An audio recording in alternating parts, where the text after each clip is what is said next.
Hi everybody, my name is Debbie Ray and I'm the owner of pedigreedpups.com, and today I'd like to take a couple of minutes to share some information with you about just one of the dog breed groups in the AKC, and that's the Miscellaneous dog breed group. And I'd also like to take the time to introduce you to the members of this particular dog breed group as of this time, March the 25th of 2008. And first of all, what is the AKC Miscellaneous dog breed group? Now, the dog breeds that are actually a member of this group are breeds that are waiting final recognition by the AKC. Now, the AKC Miscellaneous class is basically an interim stage between the dog actually becoming a member of the AKC until the time where it becomes a full-fledged member of the AKC and is moved to a full-fledged group such as the herding group or the terrier group or the toy group or the working group or whatever. Now, how exactly did the dog breed groups get admitted, or how exactly do dog breeds get admitted into the miscellaneous dog class in the first place? Well, it's pretty simple basically, and it's very clearly laid out. First of all, there has to be a very sustained nationwide interest in this particular dog breed, whatever it is. And next, there has to be an active parent club for this dog breed, and this has to have a very good plan and a well laid out thought out process of the breeding activity, and it has to be included over a very wide geographic area. And once all this has been done, the new dog breed will be admitted into the AKC Miscellaneous class. Now, when the board of directors believes that all this has been taken care of and that the dog has been admitted into the miscellaneous class, it will also be allowed to compete or to earn titles in various companion events, a few performance events, and also in junior showmanship. However, they're not allowed to gain championship points.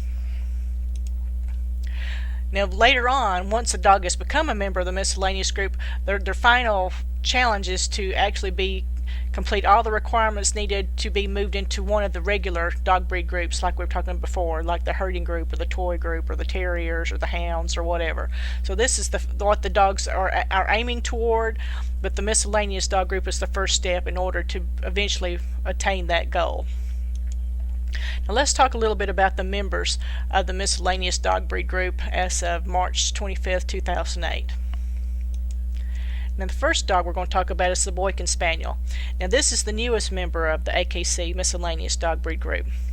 Originally, these dogs were developed in South Carolina in the United States around the turn of the century in the 20th century to be the ideal dog to hunt turkeys and ducks in the swampy areas of South Carolina.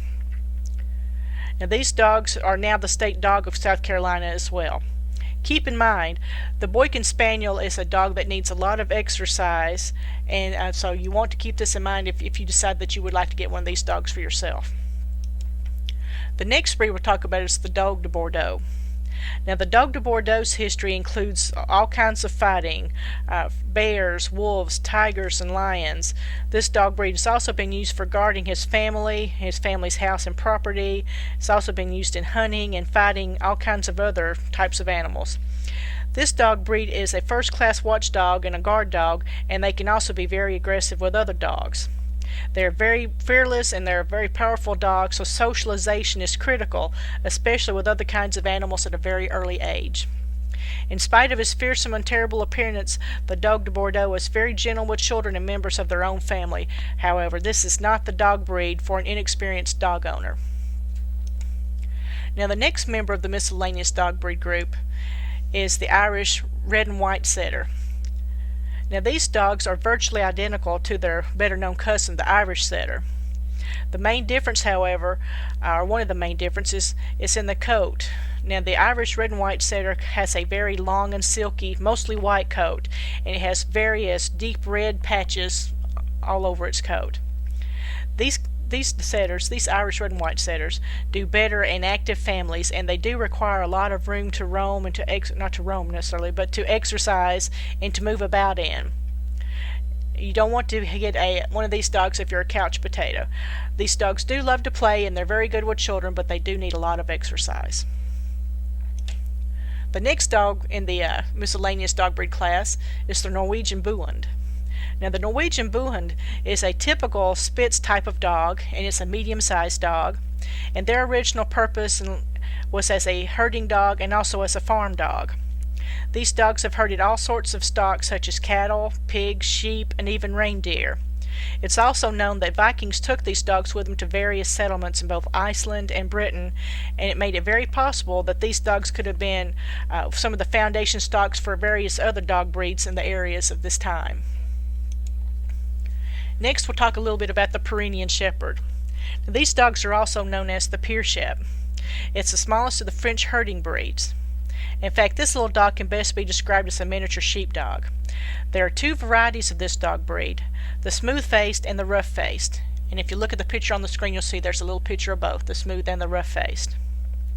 This dog needs constant exercise because he needs to positively channel its nervous energy, otherwise you may have a little problem on your hand. But you want to make sure that these dogs, again, get a lot of exercise because they're a working dog. Lastly, we'll talk about the red-boned coonhound. Now, the red-boned coonhound, these dogs are raccoon specialists, and they also are used to hunt cougar, bear, and even bobcat. These dogs are always red, sometimes with a little bit of white on their chest or their paws, and they possess a very natural treeing instinct. Now, the red-boned coonhound is also the only solid-colored coonhound.